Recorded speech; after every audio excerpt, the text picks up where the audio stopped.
Wilayah yang kini dikenal sebagai Purwakarta, pada masa lalu, memiliki nama Sindangkasih. Nama ini berasal dari bahasa Sunda, yang memiliki arti mendalam. Kata Sindang berarti mampir, sementara kasih berarti cinta atau kasih sayang. Nama ini tidak hanya sekadar penamaan geografis, tetapi juga mencerminkan nilai-nilai budaya yang dipegang erat oleh masyarakat lokal. Penduduk Sindangkasih dikenal ramah dan terbuka terhadap para pendatang, sebuah karakteristik yang menjadikan wilayah ini tempat persinggahan favorit bagi para pedagang dan pelancong. Keramahan ini tidak hanya memberikan rasa aman, tetapi juga membangun hubungan sosial yang harmonis di antara berbagai kelompok masyarakat yang melewati wilayah tersebut. Pada abad ke-16, wilayah yang kini dikenal sebagai Purwakarta mulai dipengaruhi oleh penyebaran agama Islam. Agama ini dibawa oleh para pedagang dan ulama dari pesisir utara Jawa, yang menjadikan wilayah tersebut sebagai salah satu tempat persinggahan dalam perjalanan dagang mereka. Islam diperkenalkan melalui pendekatan yang damai dan penuh toleransi, yang memudahkan penerimaan masyarakat lokal. Para pedagang sering mengajarkan nilai-nilai Islam melalui interaksi sehari-hari, seperti transaksi yang jujur, doa, serta cerita-cerita inspiratif yang menarik hati penduduk. Ulama yang datang juga memainkan peran penting dengan mendirikan tempat-tempat ibadah sederhana seperti surau atau masjid kecil yang kemudian menjadi pusat aktivitas keagamaan dan pendidikan. Seiring waktu, Islam semakin mengakar dalam kehidupan masyarakat. Tradisi-tradisi lokal mulai beradaptasi dengan nilai-nilai Islam tanpa kehilangan identitas budaya aslinya, menciptakan harmoni antara adat dan agama. Pengaruh para ulama tidak hanya terbatas pada aspek spiritual, tetapi juga dalam bidang sosial dan politik. Mereka menjadi penasihat bagi para pemimpin lokal, mendorong reformasi dalam tata kelola masyarakat berdasarkan prinsip keadilan dan kesetaraan yang diajarkan dalam Islam. Penyebaran Islam juga memperkaya dinamika budaya di wilayah ini, membentuk masyarakat yang lebih beragam dan inklusif. Pada masa ini, wilayah tersebut mulai menunjukkan identitas baru sebagai komunitas yang tidak hanya dikenal karena keramahan, tetapi juga nilai-nilai keislaman yang kuat. Pada awal abad ke-19, Hindia Belanda memulai ekspansi besar-besaran ke wilayah Jawa Barat, termasuk Sindangkasih. Wilayah ini dianggap strategis karena lokasinya yang berada di jalur perdagangan dan memiliki potensi ekonomi yang besar, terutama dalam hasil pertanian. Pemerintah kolonial Belanda melihat Sindangkasih sebagai salah satu titik penting untuk mengamankan jalur distribusi barang dan mengontrol wilayah pedalaman Jawa Barat. Kehadiran Belanda ditandai dengan pembangunan infrastruktur dasar, seperti jalan untuk memperlancar pengangkutan hasil bumi ke pelabuhan-pelabuhan utama di pesisir utara. Namun, di balik upaya modernisasi ini, terdapat ambisi Belanda untuk memperkuat cengkeraman kolonial di wilayah tersebut. Strategi penguasaan Belanda tidak hanya berbentuk fisik, tetapi juga melalui pendekatan politik dan sosial. Mereka berusaha membangun hubungan dengan para pemimpin lokal, memanfaatkan sistem feodal yang ada untuk mengontrol masyarakat secara tidak langsung. Dalam proses ini, banyak kebijakan kolonial yang membebani masyarakat setempat, seperti pajak yang tinggi dan kewajiban kerja paksa. Meskipun demikian, kehadiran Belanda juga membawa pengaruh baru, seperti pengenalan sistem administrasi modern yang kelak menjadi dasar pengelolaan wilayah di masa depan. Namun, tekanan dari penjajahan ini juga menimbulkan resistensi di kalangan masyarakat, yang kelak memicu perlawanan lokal sebagai bagian dari perjuangan panjang melawan kolonialisme. Pada masa kepemimpinan Bupati Karawang, R.A. Suryawinata, Sindangkasih mulai dianggap sebagai lokasi yang lebih strategis untuk pusat pemerintahan dibandingkan Wanayasa, yang sebelumnya menjadi pusat administrasi. Sindangkasih berada di lokasi yang lebih terhubung dengan jalur perdagangan utama, dan memiliki akses lebih mudah ke berbagai wilayah penting di Jawa Barat. Selain itu, kondisi geografi Sindangkasih yang lebih datar dibandingkan Wanayasa memudahkan pembangunan infrastruktur seperti jalan dan fasilitas pemerintahan. Hal ini menjadikannya pilihan ideal untuk mendukung aktivitas administratif dan ekonomi yang lebih besar. Suryawinata, dengan visinya yang progresif, memahami bahwa perpindahan pusat pemerintahan ke Sindangkasih dapat meningkatkan efisiensi dalam mengelola wilayahnya. Keputusan untuk memindahkan pusat pemerintahan juga didorong oleh potensi ekonomi Sindangkasih yang lebih besar. Wilayah ini memiliki sumber daya alam yang melimpah dan lahan pertanian yang subur, yang dapat mendukung stabilitas pangan dan meningkatkan pendapatan daerah. Selain itu, letaknya yang berada di jalur penghubung antara daerah pedalaman dan pesisir menjadikannya titik strategis untuk memperluas pengaruh dan kontrol pemerintahan. Suryawinata melihat perpindahan ini sebagai langkah awal untuk menjadikan Sindangkasih sebagai pusat kemajuan, tidak hanya dalam hal administrasi tetapi juga dalam bidang sosial dan ekonomi. Keputusan tersebut akhirnya membuka jalan bagi perkembangan wilayah ini menjadi Purwakarta yang kita kenal saat ini. Pada tahun 1830, perpindahan pusat pemerintahan Kabupaten Karawang ke Sindangkasih menjadi momen penting dalam sejarah perkembangan wilayah tersebut.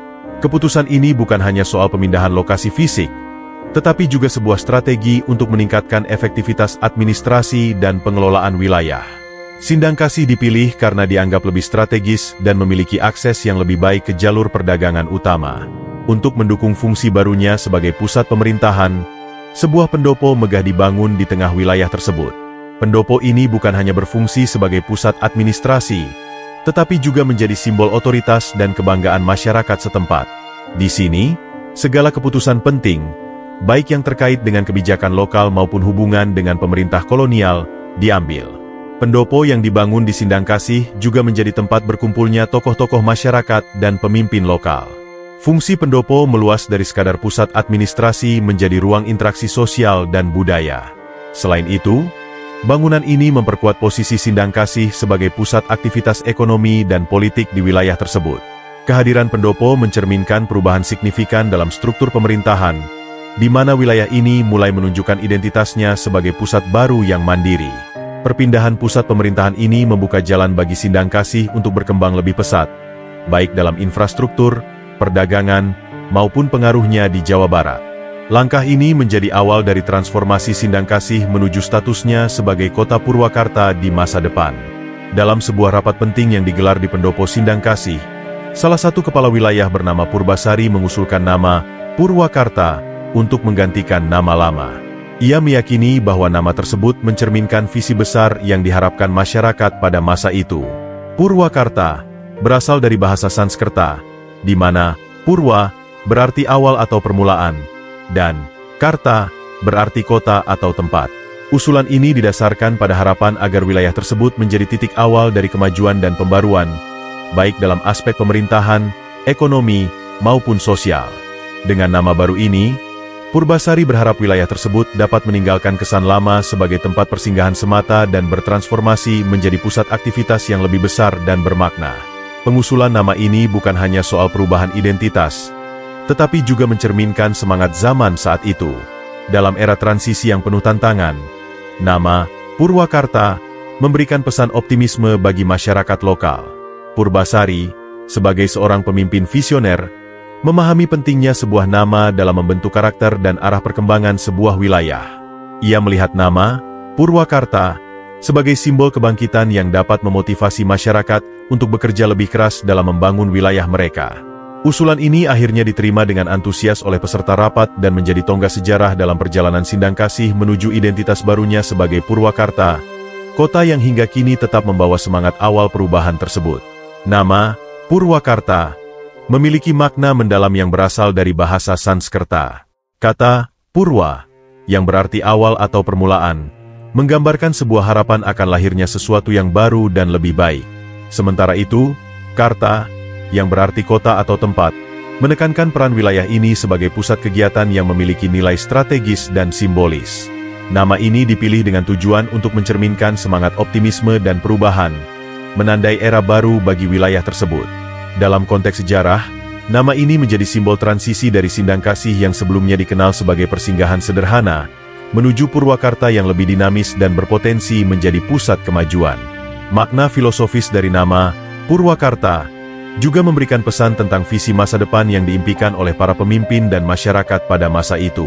Harapan akan kemajuan ini tidak hanya mencakup aspek pemerintahan, tetapi juga ekonomi, budaya, dan kehidupan sosial masyarakat. Dengan nama ini, wilayah tersebut diharapkan dapat menjadi contoh bagaimana sebuah komunitas lokal mampu berkembang menjadi pusat peradaban yang maju tanpa kehilangan akar budayanya. Nama Purwakarta menjadi pendorong semangat, tidak hanya bagi generasi pada masa itu, tetapi juga bagi generasi selanjutnya, untuk terus berusaha menjadikan kota ini sebagai tempat yang mencerminkan harapan, inovasi, dan perkembangan. Pada tanggal 20 Juli 1831, nama Purwakarta secara resmi disahkan oleh G. Desriere, seorang asisten residen Karawang yang bertugas di wilayah Sindangkasih. Keputusan ini menjadi titik penting dalam sejarah wilayah tersebut, mengukuhkan identitas baru yang telah lama diperjuangkan oleh masyarakat dan para pemimpin lokal. Pengesahan ini dilakukan dalam sebuah upacara resmi yang dihadiri oleh tokoh-tokoh penting setempat, menunjukkan betapa besar arti perubahan nama ini bagi perkembangan wilayah.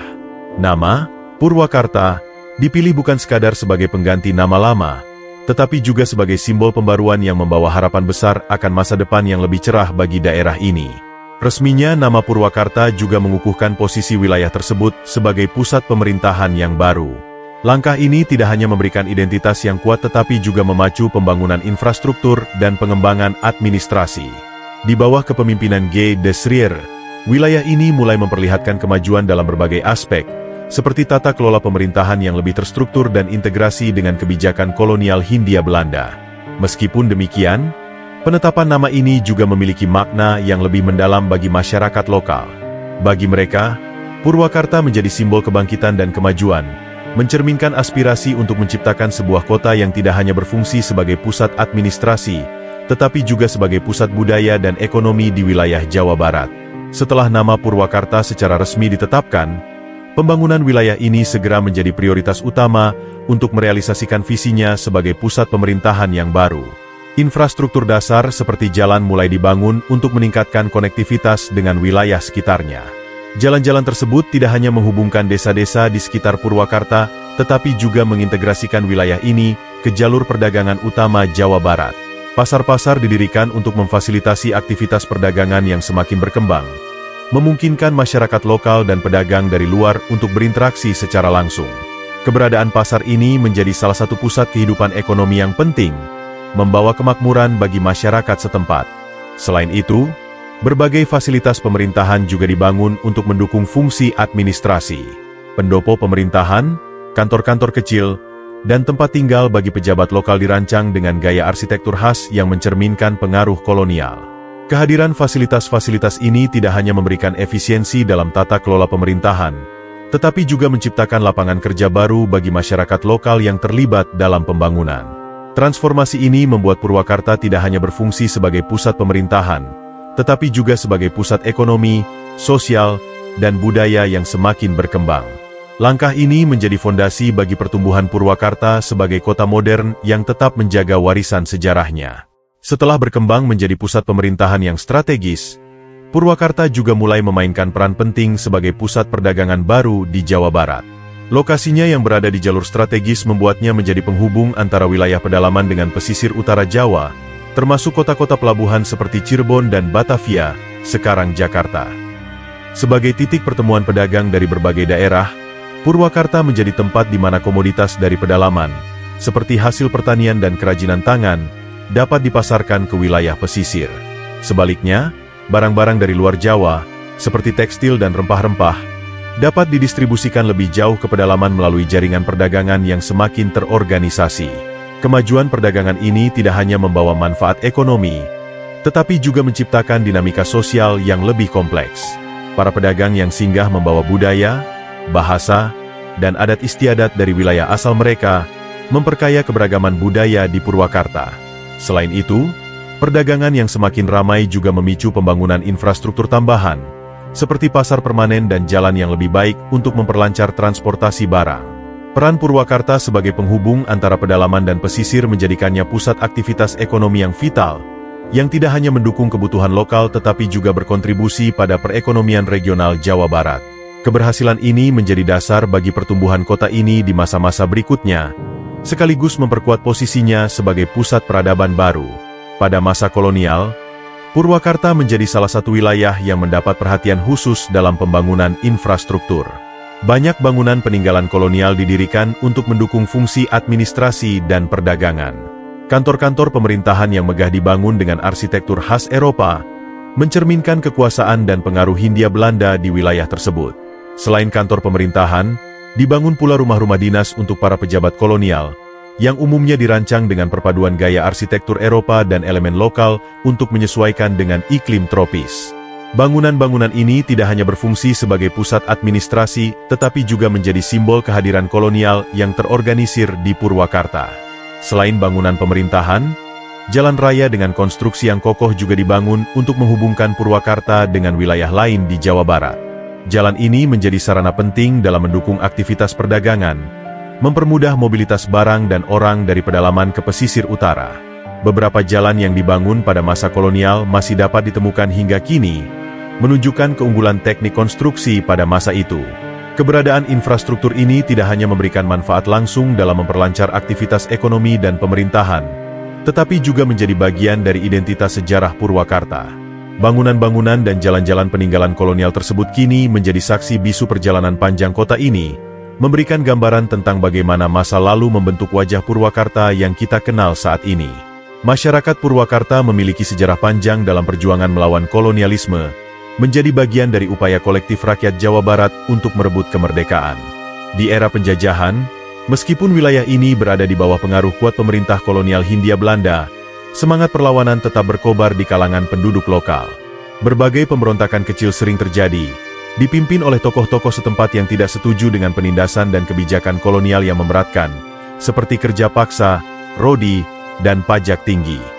Perlawanan ini tidak hanya bersifat fisik tetapi juga mencakup tindakan-tindakan pasif, seperti sabotase terhadap proyek-proyek kolonial dan pengorganisasian komunitas untuk melindungi aset lokal dari eksploitasi. Selain pemberontakan lokal, masyarakat Purwakarta juga berperan dalam jaringan perlawanan yang lebih luas di Jawa Barat. Mereka bekerja sama dengan tokoh-tokoh nasionalis dan gerakan-gerakan bawah tanah yang beroperasi di daerah pedalaman. Peran ini semakin penting pada akhir abad ke-19 dan awal abad ke-20, ketika semangat kebangsaan mulai tumbuh dan menyatukan berbagai elemen masyarakat dalam perjuangan melawan penjajah. Meskipun banyak yang harus membayar mahal melalui pengorbanan nyawa dan kehilangan harta benda, perjuangan ini menunjukkan keberanian dan tekad masyarakat Purwakarta dalam mempertahankan martabat dan kedaulatan mereka. Kisah perjuangan ini menjadi bagian tak terpisahkan dari identitas sejarah Purwakarta, memberikan inspirasi bagi generasi berikutnya untuk terus menjaga semangat perjuangan dan kebebasan. Setelah kemerdekaan Indonesia pada tahun 1945, Purwakarta memasuki era baru yang penuh dengan perubahan dan tantangan. Wilayah ini mengalami transformasi signifikan, tidak lagi hanya menjadi pusat pemerintahan kolonial, tetapi berkembang menjadi salah satu pusat penting dalam pembangunan Jawa Barat. Pemerintah Indonesia yang baru merdeka memberikan perhatian besar pada pengembangan daerah-daerah strategis, seperti Purwakarta untuk mendukung stabilitas nasional. Infrastruktur yang sebelumnya dibangun pada masa kolonial dimanfaatkan dan ditingkatkan untuk mendukung kebutuhan baru masyarakat. Jalan-jalan utama diperbaiki, fasilitas umum seperti sekolah dan rumah sakit didirikan, serta pasar-pasar tradisional diperluas untuk mendorong aktivitas ekonomi yang lebih besar. Purwakarta juga memainkan peran kunci dalam distribusi sumber daya dan logistik, menghubungkan wilayah pedalaman dengan kota-kota besar di Jawa Barat seperti Bandung dan Jakarta. Dengan potensi geografisnya yang strategis, wilayah ini menjadi bagian dari rencana pembangunan yang lebih besar, termasuk program industrialisasi dan pengembangan agraria. Pemerintah daerah Purwakarta secara aktif mendorong kerjasama antara masyarakat lokal dan pemerintah pusat untuk menciptakan peluang ekonomi yang lebih luas.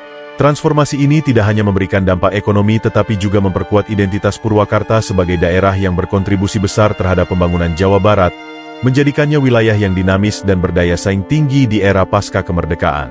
Pada era kemerdekaan, Kabupaten Purwakarta secara resmi dipisahkan dari Kabupaten Karawang, sebuah langkah penting yang memperkuat identitasnya sebagai daerah mandiri. Pemisahan ini dilakukan untuk meningkatkan efisiensi administrasi dan pemerintahan, mengingat luasnya wilayah serta beragamnya kebutuhan masyarakat di kedua daerah tersebut.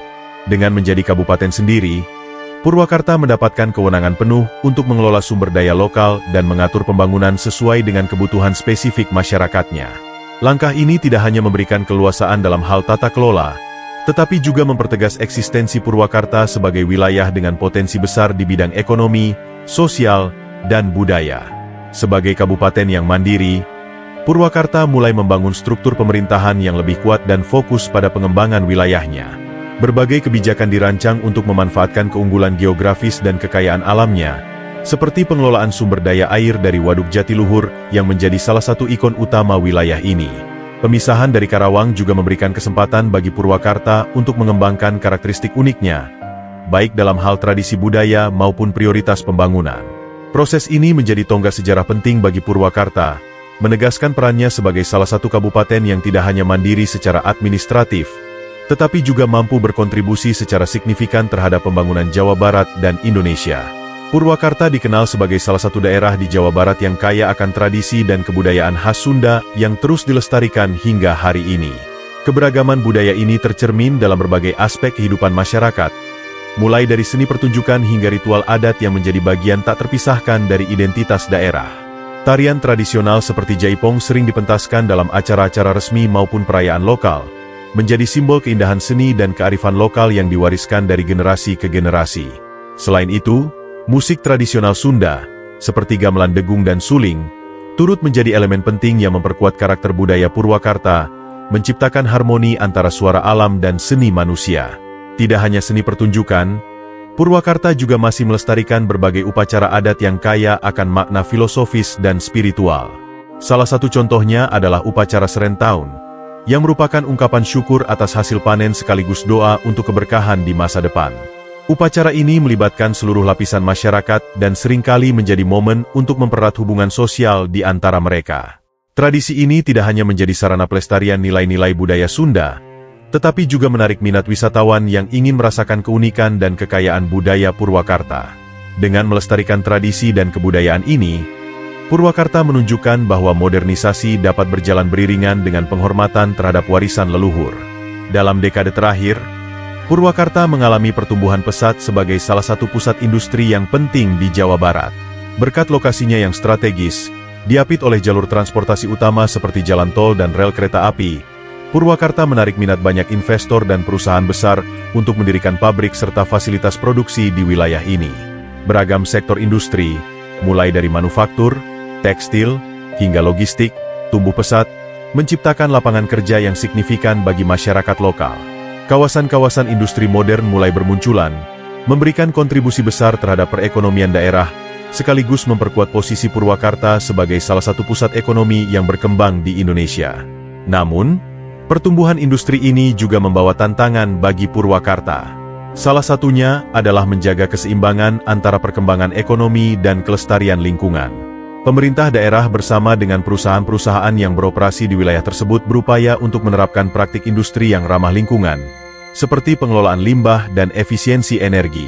Selain itu, mereka juga berfokus pada pengembangan sumber daya manusia lokal melalui pelatihan dan pendidikan, memastikan bahwa masyarakat setempat mendapatkan manfaat langsung dari pertumbuhan ekonomi ini. Transformasi Purwakarta menjadi pusat industri tidak hanya mengubah wajah kota ini secara fisik, tetapi juga menciptakan peluang baru untuk kemajuan masyarakatnya, menjadikannya daerah yang dinamis di tengah persaingan global. Purwakarta kini telah menjelma menjadi salah satu destinasi wisata sejarah yang menarik perhatian banyak pengunjung, baik dari dalam maupun luar daerah. Salah satu ikon wisata yang mencolok adalah Taman Air Mancur Sri Baduga, yang dikenal sebagai air mancur terbesar di Asia Tenggara. Taman ini tidak hanya menjadi tempat hiburan modern, tetapi juga syarat dengan nilai sejarah dan budaya lokal. Konsep taman ini menggambarkan perpaduan antara seni tradisional dan teknologi modern, menghadirkan pertunjukan air mancur yang diiringi musik khas Sunda dan efek cahaya spektakuler. Lokasi ini sering dijadikan tempat berkumpul oleh masyarakat setempat dan wisatawan untuk menikmati suasana malam yang indah sambil mengenang kejayaan masa lalu. Selain itu, Museum Bel Panyawangan menjadi destinasi yang wajib dikunjungi bagi para pecinta sejarah. Museum ini dirancang untuk menggambarkan perjalanan sejarah Purwakarta sejak masa prasejarah hingga era modern. Melalui koleksi artefak, diorama, dan teknologi interaktif, pengunjung dapat belajar tentang bagaimana Purwakarta berkembang menjadi kota yang dikenal saat ini. Museum ini juga menjadi pusat pendidikan budaya, memberikan wawasan mendalam tentang tradisi Sunda dan nilai-nilai lokal yang masih dipertahankan. Dengan adanya tempat-tempat seperti ini, Purwakarta tidak hanya menawarkan pengalaman wisata yang menarik, tetapi juga memperkuat identitasnya sebagai kota yang menghormati dan melestarikan warisan sejarahnya. Kombinasi antara elemen tradisional dan modern ini menjadikan Purwakarta destinasi yang kaya akan cerita dan inspirasi. Purwakarta terus menunjukkan perkembangan yang pesat dengan berbagai proyek modern yang mengubah wajah kota ini menjadi lebih dinamis dan maju. Proyek-proyek seperti pembangunan infrastruktur transportasi, taman kota, dan fasilitas publik lainnya dirancang untuk meningkatkan kualitas hidup masyarakat sekaligus menarik minat wisatawan dan investor. Kehadiran fasilitas-fasilitas baru ini menjadikan Purwakarta tidak hanya nyaman sebagai tempat tinggal tetapi juga kompetitif sebagai pusat ekonomi dan pariwisata di Jawa Barat. Meski begitu, perkembangan ini dilakukan dengan tetap memperhatikan keseimbangan lingkungan dan nilai-nilai lokal, menciptakan harmoni antara modernisasi dan pelestarian budaya. Upaya untuk menjaga warisan budaya dan sejarahnya terlihat dalam berbagai program pemerintah dan masyarakat setempat. Tradisi-tradisi lokal seperti Serentahun, Jaipong, dan berbagai upacara adat masih dirayakan secara rutin, menjadi bagian penting dari identitas kota. Selain itu, bangunan-bangunan bersejarah dan tempat-tempat ikonik, seperti Pendopo Purwakarta dan Museum Bel Panyawangan, dirawat dan dilestarikan agar tetap menjadi saksi perjalanan panjang kota ini. Kombinasi antara pembangunan modern dan penghormatan terhadap warisan masa lalu ini menciptakan karakter unik bagi Purwakarta, menjadikannya kota yang mampu bergerak maju tanpa melupakan akar budayanya. Pendekatan ini memastikan bahwa kemajuan kota tidak hanya memberikan manfaat material, tetapi juga memperkuat rasa kebanggaan dan identitas masyarakatnya. Purwakarta, dengan sejarah panjang yang mencerminkan dinamika budaya dan perjuangan, kini menjadi contoh nyata harmonisasi antara tradisi dan modernitas di Jawa Barat. Kota ini berhasil memadukan akar budaya Sunda yang kental dengan inovasi-inovasi modern yang mendukung perkembangan zaman. Keberhasilan ini terlihat dari bagaimana tradisi-tradisi seperti Serentahun, Jaipong, dan upacara adat lainnya tetap dilestarikan di tengah pesatnya urbanisasi dan industrialisasi. Penduduk setempat dengan bangga menjaga warisan leluhur mereka, menjadikan tradisi ini bukan hanya sebagai bagian dari masa lalu, tetapi juga sebagai elemen penting dalam identitas masyarakat modern Purwakarta. Di sisi lain, perkembangan kota ini juga tidak kalah menonjol. Infrastruktur modern, seperti taman-taman tematik, pusat-pusat bisnis, dan fasilitas publik, menunjukkan bagaimana Purwakarta beradaptasi dengan kebutuhan masa kini tanpa mengorbankan nilai-nilai tradisional. Air Mancur Sri Baduga dan Museum Bel Panyawangan adalah contoh bagaimana elemen budaya dipadukan dengan teknologi untuk menciptakan pengalaman yang relevan bagi masyarakat modern. Dengan keseimbangan yang terjaga antara pelestarian tradisi dan inovasi pembangunan, Purwakarta tidak hanya menjadi pusat pertumbuhan ekonomi dan budaya, tetapi juga menjadi inspirasi bagi daerah lain dalam mengelola harmoni antara masa lalu dan masa depan. Kota ini berdiri sebagai bukti bahwa kemajuan dan identitas lokal dapat berjalan seiring tanpa saling menghapuskan.